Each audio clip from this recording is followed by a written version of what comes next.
And a short time after that, I was taken to meet with Jesus.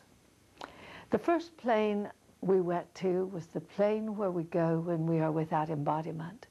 And there I saw that nothing that we own or possess upon earth has any effect in the world that we live in when we are not living in embodiment.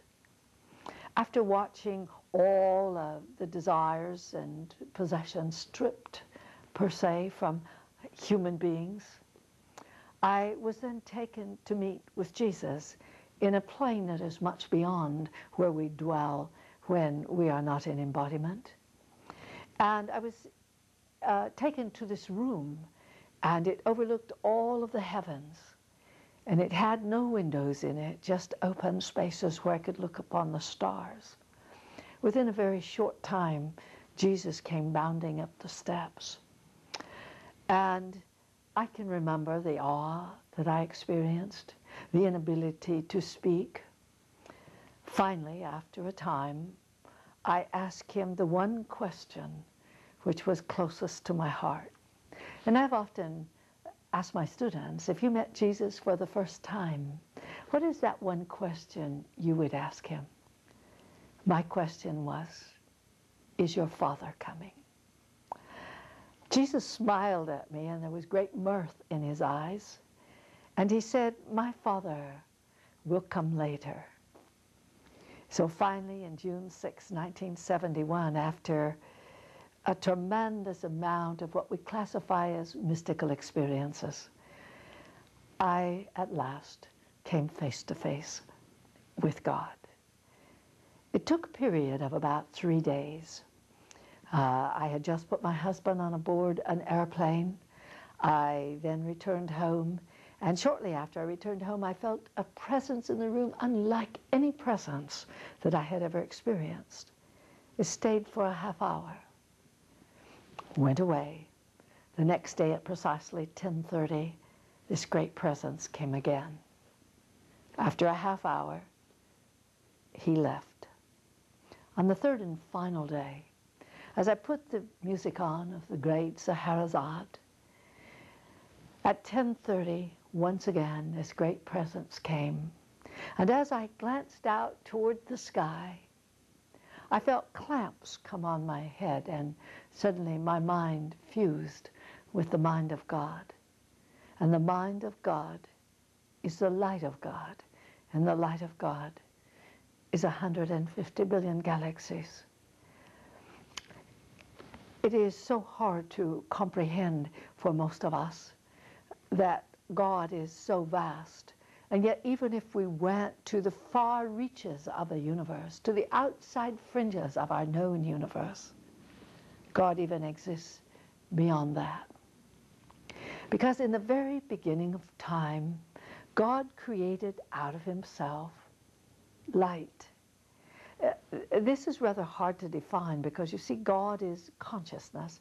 He isn't really mind as we come to think of him. But he created within himself a great light, and in this light was the prototype, the engineering plan of a universe. This was called light of consciousness, and we know it today as his Son, or that part of God that dwells in each and every one of us, and that each and every one of us holds a seed, a part of that great plan that existed in the beginning of time. Therefore, God created no one unequal, that every individual in the world will have their moment of greatness upon the winds of time. How will this happen? We're going to learn that in the process of this course. Because we might say, oh, I am 80 years old, or I'm 60 years old, and there isn't time for me to become great, such as Cousteau and Einstein and Leonardo da Vinci and Beethoven. But you will. And I will carefully explain this as we proceed on this course. So after we have studied creation, and we take a look at ourselves, and we come to understand the potential powers in us, because we all have the power to heal, the power to discern, and the power to prophesy, along with wisdom and knowledge and a multitude of other great capabilities and talents that lie within each of us. And once we have then taken a look at that, we will fully understand the transformation of human to divine, known in the Christian world as the resurrection of the dead. It is so sad when we think of resurrection as being something in which Gabriel's going to blow his horn and the graves are going to open up and skeletons are going to come out of the graves and stand in some horrible line for judgment. No, our God is a God that contains all of us within him, and we are in him and he is in us. We have a part of him that no one else can take away from us. And for this reason alone, that is our seed of greatness.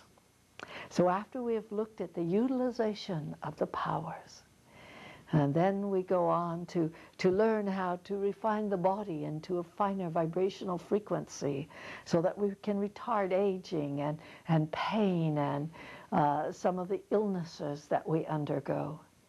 And then we go on to learn how to refine the body into a finer vibrational frequency so that we can retard aging and pain and some of the illnesses that we undergo.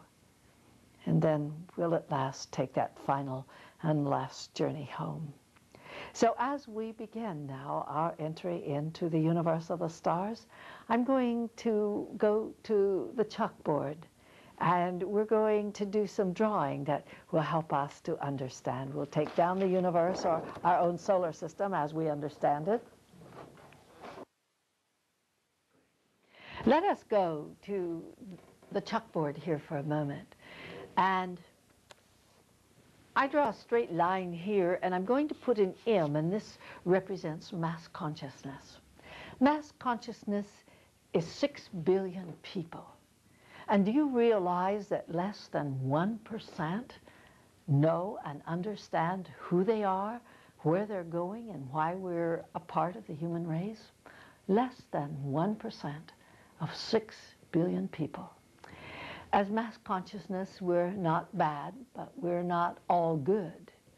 And we represent those that go to work every day, maybe go to church on Sunday, whatever our religion may be, and we come home in the evening with our work finished, and we curl up watching television or playing our favorite games or something like that. This is mass consciousness, kind of doing the same thing virtually every day of their life. I'm going to put then now a gateway. There's a doorway here where there are some that step out of mass consciousness. We know those as devotees, and we're going to find them in every religion and every philosophy and in every science of the world.